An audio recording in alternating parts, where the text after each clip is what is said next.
কোনো এক অজানা বিকেলে চলে গেলাম রমনা পার্কে।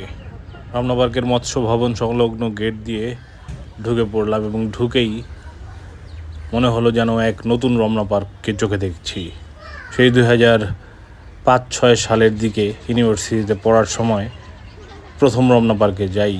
তখনকার পরিবেশ আর এখনকার পরিবেশের মধ্যে মোটামুটি আকাশ পাতাল ডিফারেন্স। এই যেমন এই কিডস জোন, বাচ্চারা স্বচ্ছন্দে খেলছে, মানে এই দৃশ্য ঢাকার বুকে ফ্রিতে দেখার মতো সৌভাগ্য হবে এটা ভাবিনি কখনো।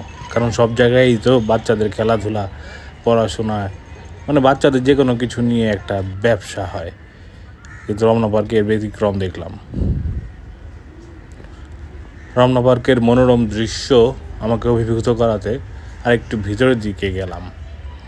আগের মতো শুধু কোনায় চিপায় চাপায় জুটি বসে নেই, বা কোনো ড্রাগ অ্যাডিকশন বা অন্যান্য মিসক্রিয়েন্টসরা ঘোরাঘুরি করতে দেখা গেল না এখন রমনা পার্কে।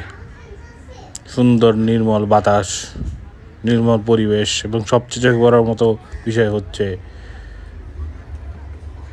ক্লিনলিনেস, মারাত্মক পরিষ্কার পরিচ্ছন্ন। এবং নতুন এই ওয়াকওয়েটা করা হয়েছে, মনে হয় পুরনোই হয়ে গেছে, অনেক বছর যায়নি। সুন্দর একটা কনসেপ্ট, একদম লেকের পাশ দিয়ে ওয়াকওয়ে। মানুষ এখানে পরিবার নিয়ে বা একা একা বন্ধুবান্ধব নিয়ে ইজিলি 2-3 ঘন্টা কাটিয়ে দিতে পারে।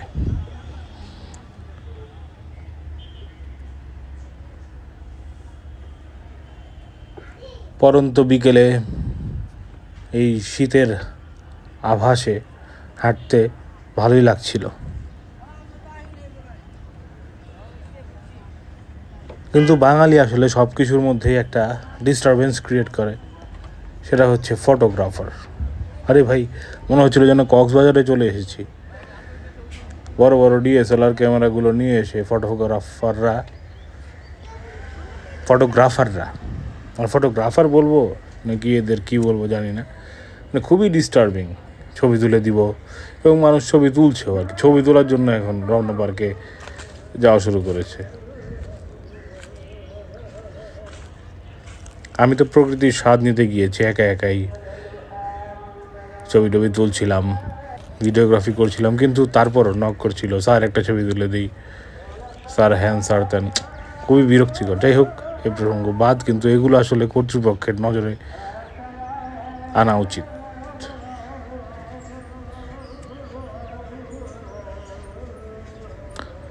কাঠবিড়ালি, অনেকদিন পর জীবন্ত কাঠবিড়ালি চোখের সামনে দেখলাম।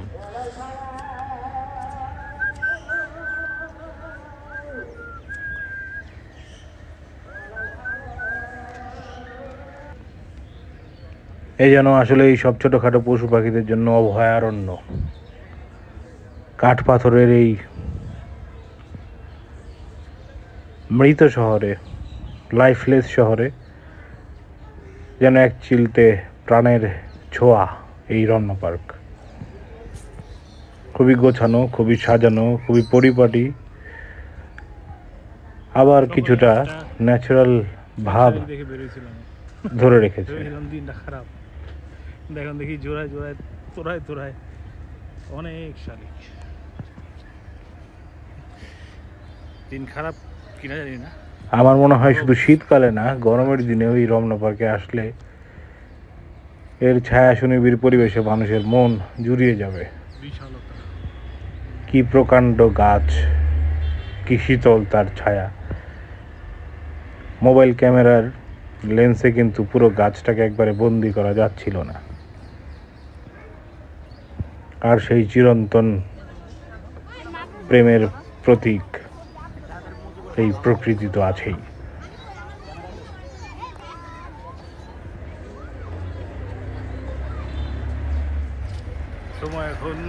সময় হলো এই চমৎকার জায়গাটি ছেড়ে চলে যাবার। রমনা পার্কের টাইমিং দেওয়া আছে, দেখতে পাচ্ছেন। রমনা পার্ক থেকে হাঁটতে হাঁটতে আমার প্রাণের ক্যাম্পাসে চলে আসলাম। ক্যাম্পাসের এই শাহবাগ মোড়ের ফুলের দোকানগুলো বরাবরই আমাকে উদ্বেলিত করে, আনন্দিত করে।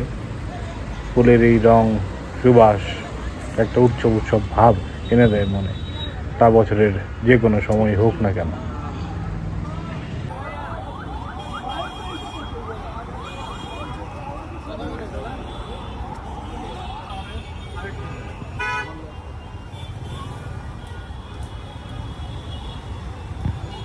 এত রঙের ফুল, এত রঙের গোলাপ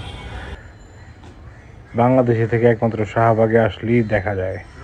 শাহবাগের পরই হাঁটতে হাঁটতে চলে গেলাম চারুকলা, যেখানে বাংলাদেশের অনেক বড় বড় বরেণ্য শিল্পী এবং আর্টিস্ট জন্ম নিয়েছেন বলতে তাদের ভিতরকার যে আর্টিস্টই, সেটার জন্ম হয়েছে এখানে। চারুকলাও দেখলাম নতুন সাজে সজ্জিত হচ্ছে, দেয়াল রং করা হচ্ছে, দেয়াল লিখন চলছে এখানে।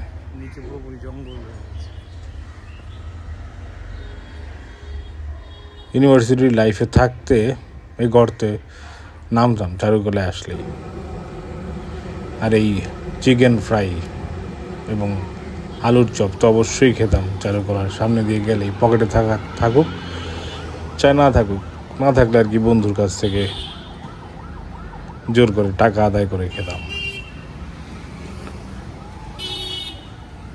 ঢাকা বিশ্ববিদ্যালয় এমন একটা জায়গা যেখানে ফুটপাতেও বই বিক্রি হয়, কিন্তু এখন মানুষের হৃদয়ে বইয়ের জায়গা আছে কিনা আমার সন্দেহ।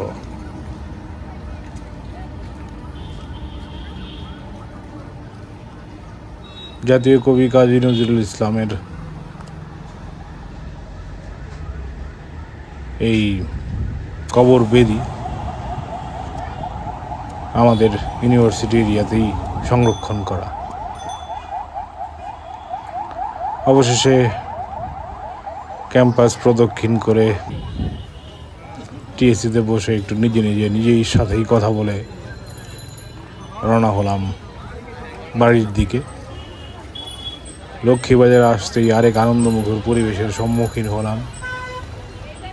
চারিদিকে যেমন আনন্দের সমাহার, জীবনে কারো কোনো দুঃখ নেই, কোনো অভাব নেই, কোনো জরা নেই, মনে হচ্ছে যেন পহেলা বৈশাখ।